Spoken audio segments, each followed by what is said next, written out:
Welcome to the HCI family of podcasts. We're your source for personal, professional, and organizational growth and development.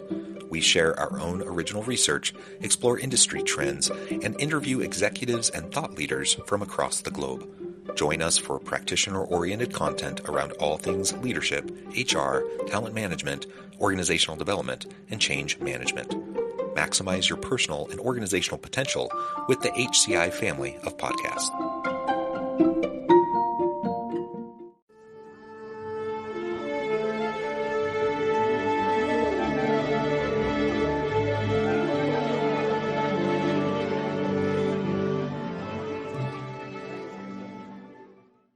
Orin Davis, welcome back to the podcast.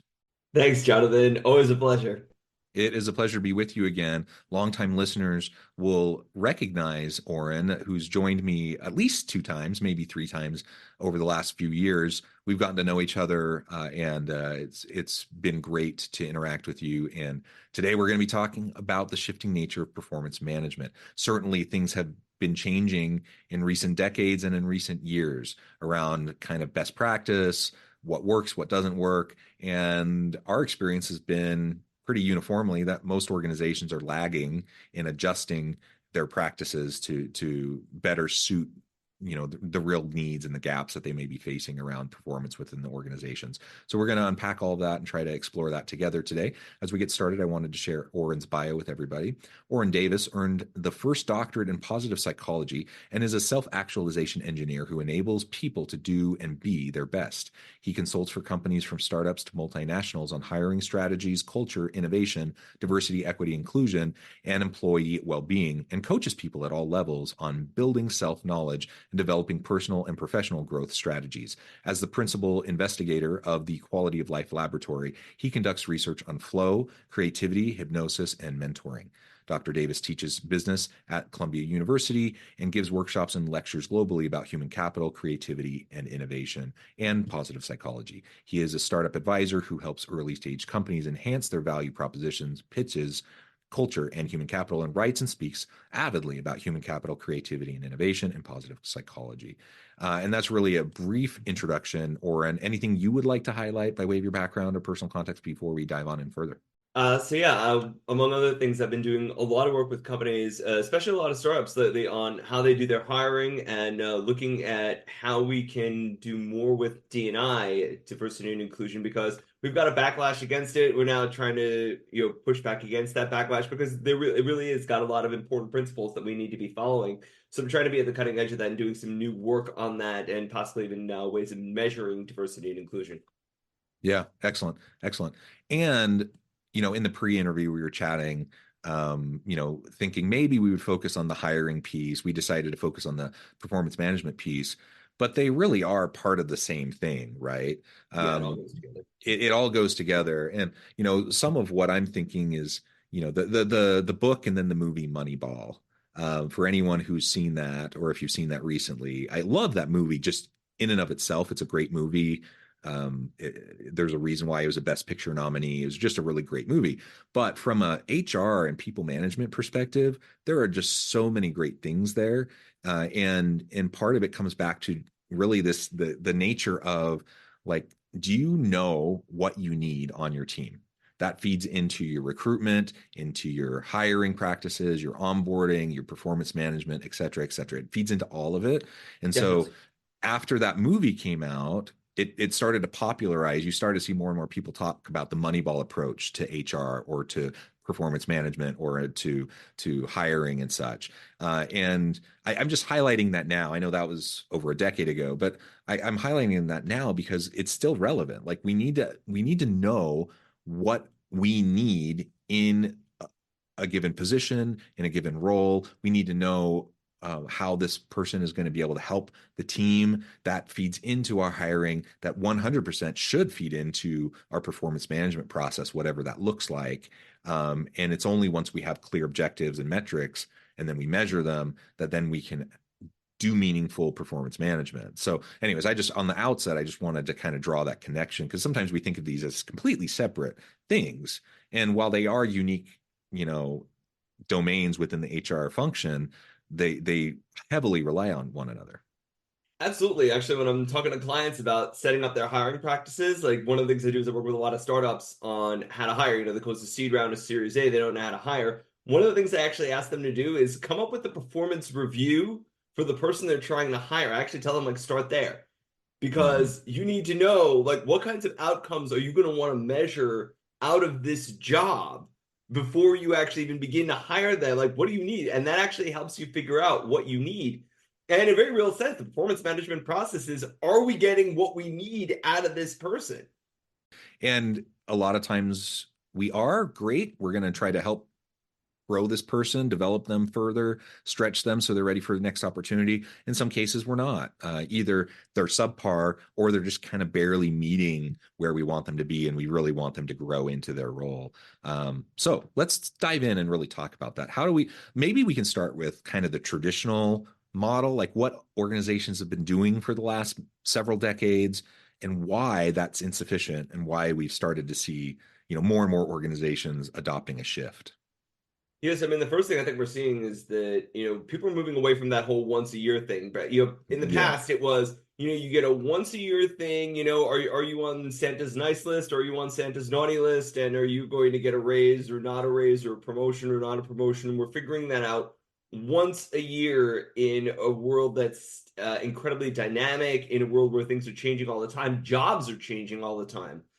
And so, like, how do you know at the end of 1 year you're doing this, grand evaluation? I'm not saying that's a bad idea, but when we're doing only that and that thing by itself, it's not very useful. Also, it's not really coaching. It's more of a checkpoint. It's more of an evaluation. Yeah. And so Yep. it's sort of like if you need people to grow, it's just sort of like this is not going to help you grow. You don't really know what's going on, and trying to explain what's happened all over the past year. Many managers don't really keep track. So there's a big recency bias in Yep. annual reviews. So they're really, when you get your annual review, it's really just like the last 3 months, and the 9 months before that don't even matter.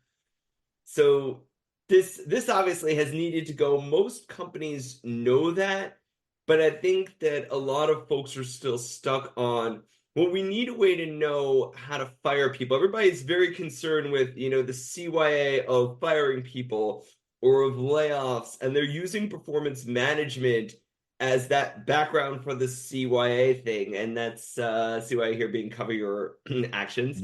Uh, Yes. and that's not really the way to do performance management. If we want to manage performance, we really need to talk about how we're improving performance, focusing really on coaching instead of on evaluating. And like basically, if you're doing performance management correctly, nobody should be getting fired on the basis of performance management systems. Right. Yeah. Oftentimes, what performance management has been, like you said, it's a way to cover your butt. It's a way to kind of post hoc justify why you're getting rid of somebody.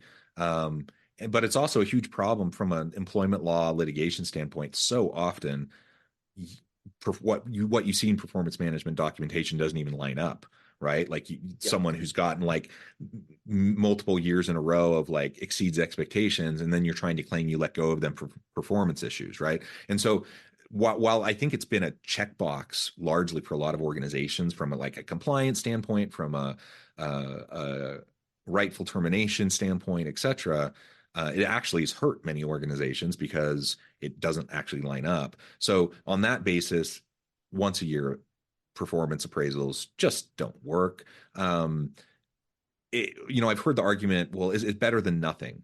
And I don't know. Like maybe it is better than nothing, but I'm not sure it is better than nothing. I'm thinking right now, my own personal experience as a professor, I'm at an institution and we have performance management that still functions in the form of annual performance reviews. So we have our normal, like for tenure track faculty, you have your third year review, your tenure review, full professor review, but in between we have annual reviews as well.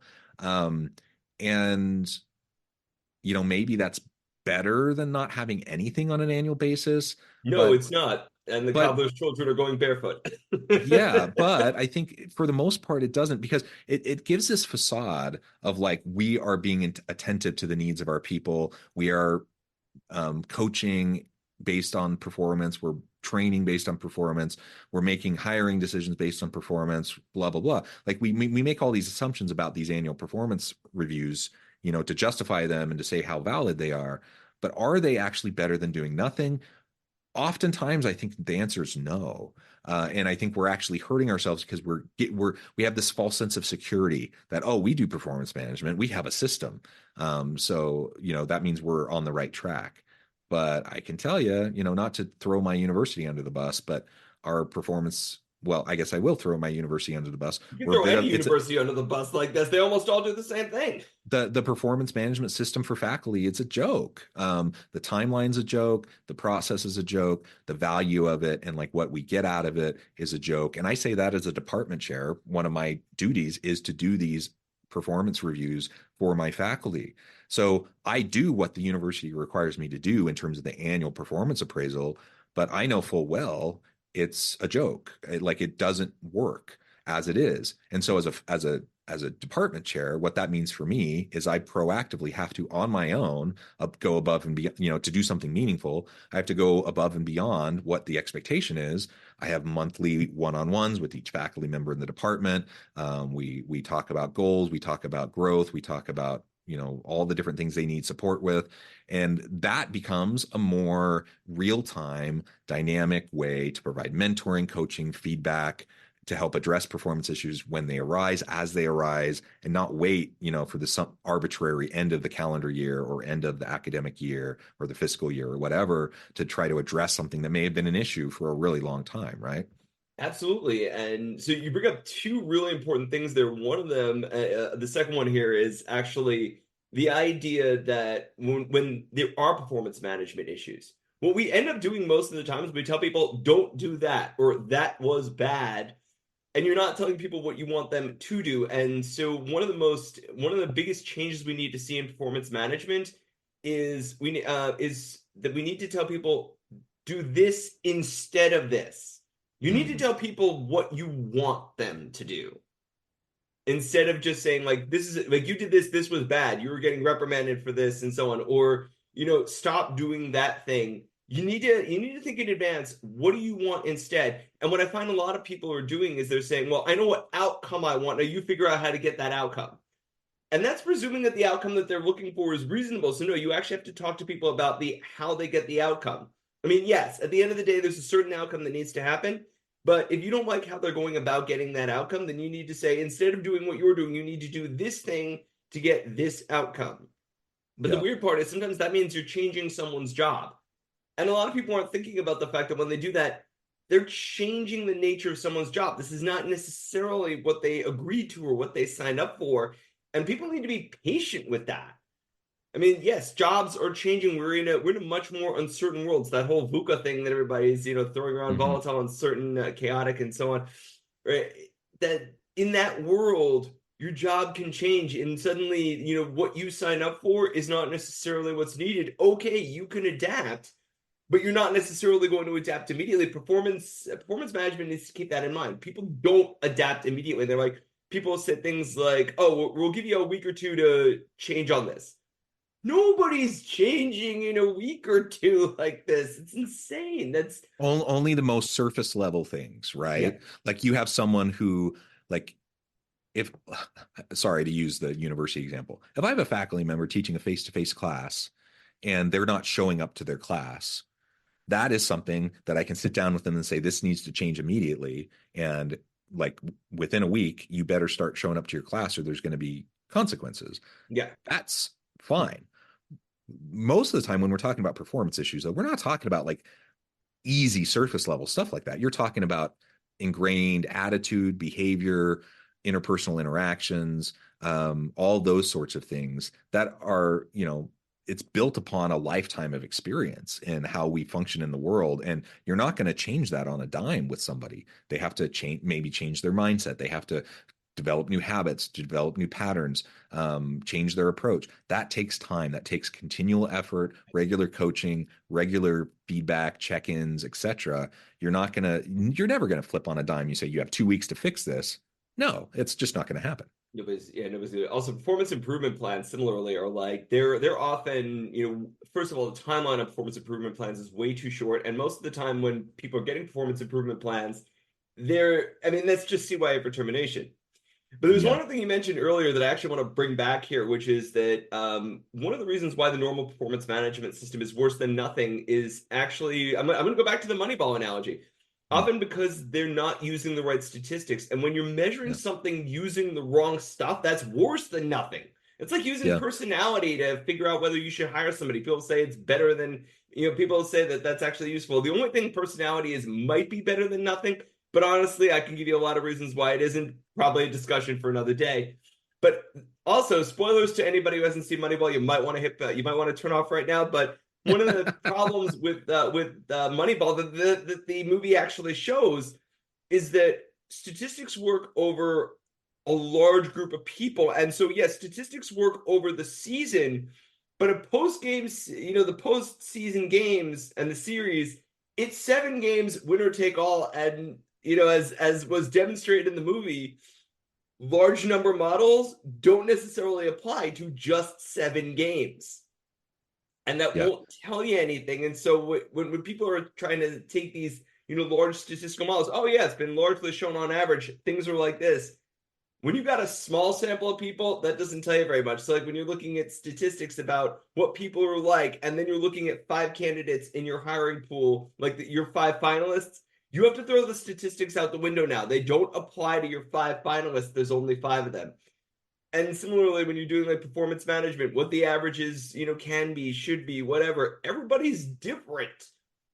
So Hmm. that people have this feeling that if they put numbers to something, that then it's defensible. And like, yes, it's a great pretense, but in the reality, wrong numbers are actually worse than indefensible. It's the faux objectivity, right? Yep. Like it gives us this sense of we're being rigorous, we're being objective, impartial, and I'm like, maybe, but you still have to. If you're scoring people on stuff, there's still subjectivity there. There's still bias built in.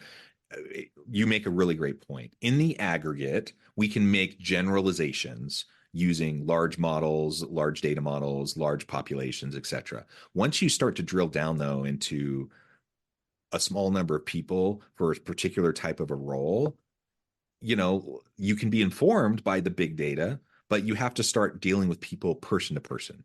And you're really only going to see improvements once you have if you've developed as a manager, if you've developed a relationship of mutual accountability and trust with your team, you have regular check-ins, you have opportunities to have real conversations with people. That's where you find yourself in a position where you can start to influence positive change, whether it's building on existing strengths of a person or addressing some gaps or areas that they need to work on to improve. If you don't have a basis of and foundation of mutual accountability and trust with your team, it's going to be really hard to get there. And you need to be consistent, and you need to be committed to it over time. If you can't do that, then it becomes this checkbox thing. It becomes this superficial thing, and it's not actually going to manage performance. It becomes like this procedural activity. It becomes something so you have some documentation to show in case of a court proceeding. It doesn't actually do anything for the people involved, for the manager or for the person who's having their performance appraised. Yeah, it's something like Goodhart's law that like once you start to measure something, it ceases to be a good measure. Something along, or Mm-hmm. once you make an outcome contingent upon a measure, it ceases to be a good measure because people game the system. And so like when you have these numerical systems, what people are going to do is game it to get to their numbers. And funnily enough, we were actually talking earlier about the backlash on DEI, and one of the things that with that is that it's that people got too obsessive about the numbers. People started gaming the numbers, and that's not how you do diversity and inclusion. But it's also not how you do performance management. I mean, what I would say is, in general, the numbers have to go. If you care about performance management, you actually want high performance. It's all coaching. It's exactly what you said about what you're doing as a department chair. You want a good department, and as I understand it, you've got a great department, one that's actually hitting the news quite often. And part of that's because when you're doing performance management, you're coaching people, once a month. That's how you get performance. It's not the numbers, and it's not, holding people to numbers or doing these annual reviews. Is the fact that you're going to have a great group when you're constantly working with everybody, making sure they're growing, making sure that they're getting the feedback that they need. And also, like, again, something that the late Peter Taylor, may rest in peace, he actually had a great system for this, plus delta. Here's what's Mm, going well. Here's what is great. Keep doing this. This is good. And actually, mention this is good. And then delta, go from this to this. Start changing some things. Change this thing to that thing. But that's the prep that managers need to do before they walk into the meeting. It's go from this thing to that thing. And I think that planning is one of the most important things that we need to add to performance management today. Even if you are going to continue doing the annual review, because big companies, they're very slow to change. At least have the managers come in and prep that with what they want to see happen, instead of just don't do that or stop doing that. Change this thing to that thing, replace this habit with this one, and then actually give people the time to adapt. Human beings were extremely adaptable, something I find a lot of folks are not taking into account. So assume the adaptation. People can change, and by the way, they can even change when they don't necessarily agree with the change. So if you find yeah. yourself in a situation where you got to do certain things to make your job work, we can do that. Even if we don't like those things, even if we don't want to, we can do what we need to do. So and that's another thing I think people really need to keep in mind. We can do what we need to do, even if it's not what we want to do. We do it all the time. Yeah, yeah. Well said. Well, Orin, there's so much more we could talk about here, but I know at the time I need to let you Yeah. go. This will have to be it for today. But before we wrap things up, I wanted to give you a chance to share with the audience how they can connect with you, find out more about your work, and then give us a final word on the topic for today. Sure. So folks can get in touch with me via the Quality of Life Laboratories. That's www.qllab.org, QLLAB.org. And almost all my work, my research, my consulting, it's all up there. People can find me there mostly. Occasionally post on my blog on Medium. You can, again, find the link to that through my website. Got some exciting new stuff coming down the pike this year. Some stuff on flow, some stuff on diversity and inclusion, some stuff on performance management, which will hopefully be showing up later this year. It's very exciting, and looking forward to hearing from folks.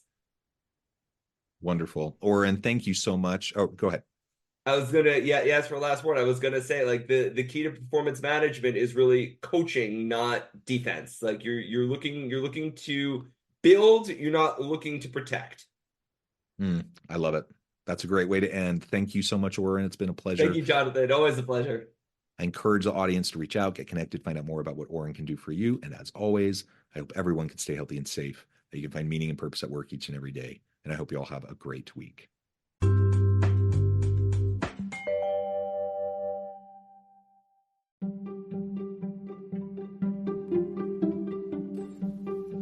Thanks for joining us for this episode of the podcast. We hope you stay healthy and safe, and please join us again soon.